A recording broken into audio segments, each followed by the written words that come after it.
નમસ્કાર દર્શક મિત્રો, એસડી ન્યૂઝ ગુજરાતી ચેનલ પર આપનું સ્વાગત છે અને હું આપની સાથે વૈશાલી પોબારુ કરીશું નજર આજના સમાચાર પર વડોદરાથી। વડોદરા શહેરમાં આવેલ વાઘોડિયા રોડ શાસ્ત્રીબાગથી કલાદર્શન 4 રસ્તા સુધીનો મુખ્ય માર્ગ 2 મહિના પહેલાં જ કોર્પોરેશનના કોન્ટ્રાક્ટર દ્વારા કરોડોના ખર્ચે બનાવવામાં આવ્યો હતો।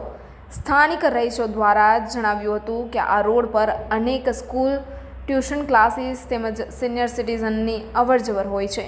આ રોડ પર હજારોની સંખ્યામાં લોકો અવરજવર કરતા હોય છે। ત્યારે સામાજિક કાર્યકર કમલેશભાઈ પરમાર દ્વારા જાત તપાસ કરતા જોવા મળ્યું કે રોડ રસ્તા પર અનેક બમ્પ બનાવવામાં આવ્યા છે, પરંતુ વ્હાઇટ પટ્ટા પાડવામાં આવ્યા નથી।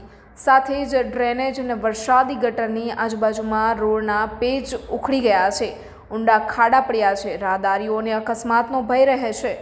ટૂંક સમય પહેલાં જ આ રોડ પર ભૂવો પડ્યો હતો। વડોદરા શહેરમાં અવારનવાર અનેક વિસ્તારોમાં ભૂવા પડવાના બનાવો સામે આવી રહ્યા છે। ત્યારે વડોદરા શહેરનું નામ ખડોદરા નગરી પડ્યું હોય ત્યારે સામાજિક કાર્યકર દ્વારા તંત્રને જગાડવાનો પ્રયત્ન કર્યો હતો।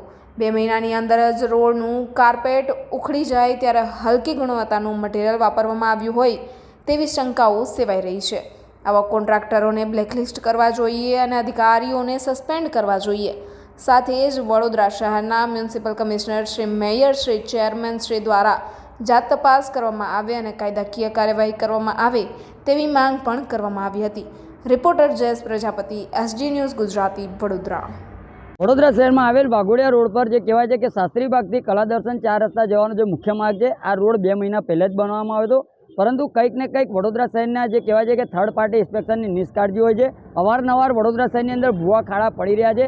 વડોદરા શહેરનું નામ ખડોદરા નગરી પડ્યું છે, ત્યારે આવા મસ્ત મોટા કોન્ટ્રાક્ટરો દ્વારા હાલમાં તમે જોઈ શકો છો જે રોડ આજે 2 મહિના પહેલાં જ બનાવ્યો છે, હાલમાં જે ગટરના ઢાંકણાની આજુબાજુમાંથી કાર્પેટ ઉખડી રહ્યું છે, સાથે સાથે ભૂવા પડી રહ્યા છે।